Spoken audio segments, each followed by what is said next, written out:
नमस्कार विद्यार्थी मित्रों, आज का सुविचार ज्ञान ही सबसे बड़ी ताकत है, इसे हर दिन बढ़ाते रहे। आज हम सिर्फ 1 मिनट में समझेंगे कारक क्या होता है और इसके कितने भेद होते हैं।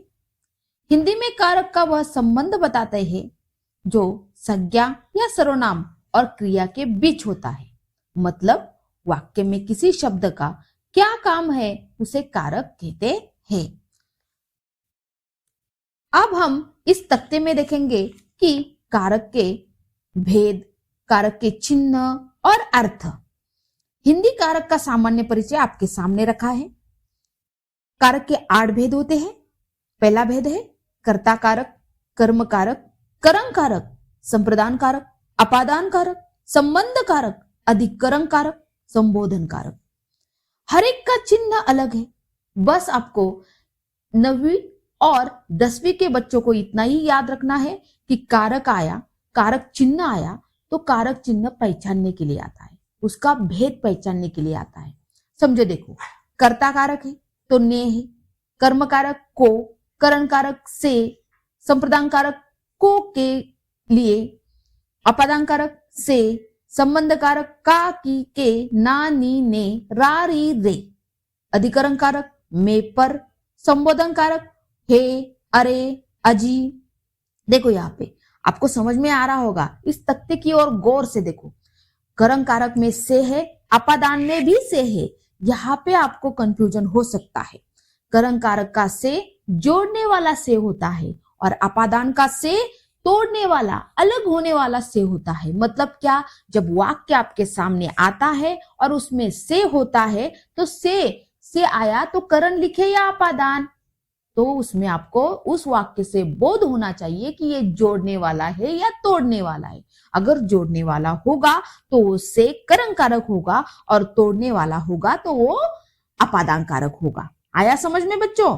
तो देखो यहाँ पे अर्थ भी है, अर्थ के हिसाब से आप लगा भी सकते हैं उसको, मतलब पहचान सकते हैं।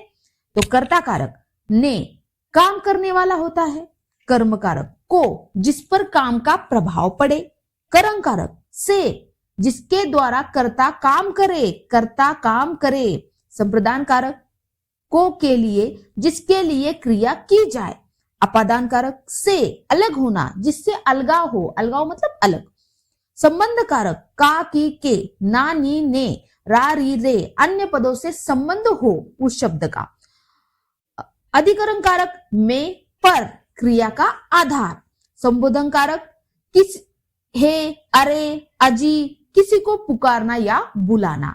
देखो अभी हम इसके उदाहरण देखेंगे। कर्ता कारक, कर्ता कारक में क्या आता है? वाक्य परीक्षा में हमेशा वाक्य कैसे आता है? देखो, कारक का भेद पहचानिए। तो मनीषा ने फोन किया, ये वाक्य आपके सामने है। मनीषा ने फोन किया, ने आया ना बीच में, तो आप समझ गए होंगे कि ने के नीचे अंडरलाइन करो या फिर ने को नीचे ले लो, ने के आगे लिखो कर्ता कारक, क्योंकि ये चिन्ह किसका है? कर्ता कारक का है। आगे देखिए कर्म कारक, कर्म कारक का एक उदाहरण देख सकते हैं हम। राम ने रावण को मारा, कर्म कारक का चिन्ह कौन सा था? को, तो उसमें को आया, को के नीचे अंडरलाइन करो, को नीचे ले लो और उसके आगे लिखो क्या? कर्ता कारक। राम ने रावण को मारा। बहुत सारे कारक बीच एक ही वाक्य में आ सकते हैं, एक ही वाक्य में आ सकते हैं। करण कारक, उसका भी उदाहरण हम देखेंगे। रजत ने चाकू से पेंसिल बनाई, चाकू से पेंसिल बनाई, चाकू को अलग किया क्या? नहीं, चाकू से ही पेंसिल बनाई। उससे अलग हुआ क्या? नहीं, अलग का बोध नहीं होता है, इसलिए ये क्या हुआ? करण कारक हो गया। अभी देखो संप्रदान कारक, संप्रदान कारक में क्या आता है? पीयूष मोनू के लिए ज्यादा याद रखो। संप्रदान का के लिए चिन्ह बहुत ही याद रखो क्योंकि वो वेरी वेरी आईएमपी है। अपादान का से, करण का से, संप्रदान का के लिए इतना जरूरी याद रखो। कर्ता कारक सभी को याद रहता है क्योंकि उसमें एक ही चिन्ह और ने हमेशा याद रहता है। वो अपादान कारक का उदाहरण देखेंगे हम।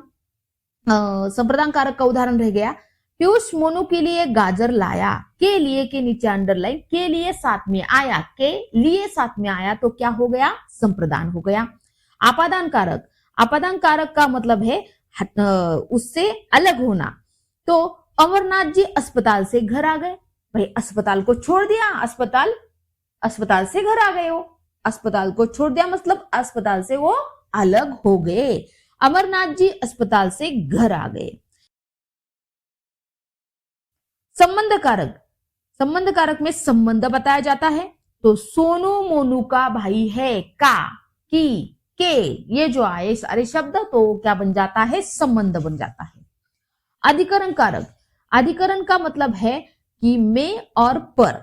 10वीं के बच्चों के लिए वेरी वेरी आईएमपी अधिकरण रहता है, क्योंकि अधिकरण पर ही ज्यादा प्रश्न आए हुए हैं। में पहचानने के लिए आता है प्रश्न भी, प्रश्न बहुत ही आसान होता है, प्रश्न पहचानने के लिए आता है में और पर। में एक तो वाक्य में से आएगा या फिर एक तो वाक्य पर से आएगा। तो वाक्य समझो, गांधी जी आश्रम में थे। में के नीचे अंडरलाइन या फिर में को नीचे लीजिए और में क्या हो गया, अधिकरण कारक। 8वां है संबोधन कारक। संबोधक कारक आपने तख्ते में ही देखा था, किसी को बुलाना या फिर पुकारना। अरे अनुज तुम कहाँ हो, तो यहाँ पे देखो आपको समझ में आया होगा, ये विस्मय चिन्ह है और विस्मय चिन्ह आया या फिर विस्मय शब्द आया तो पुकारने के लिए ही होता है। वही शब्द आपको संबोधन में लेना है। संबोधन पर ज्यादा प्रश्न नहीं आए कभी, लेकिन आ सकते हैं। अधिकरण कारक बहुत ही महत्वपूर्ण है। संबंध कारक, संप्रदान कारक, अपादान कारक, करण कारक, ये सब याद रखो, क्योंकि ये परीक्षा में 1 मार्क्स के लिए आते हैं और 1 मार्क्स की बढ़ोतरी होना बहुत ही जरूरी है।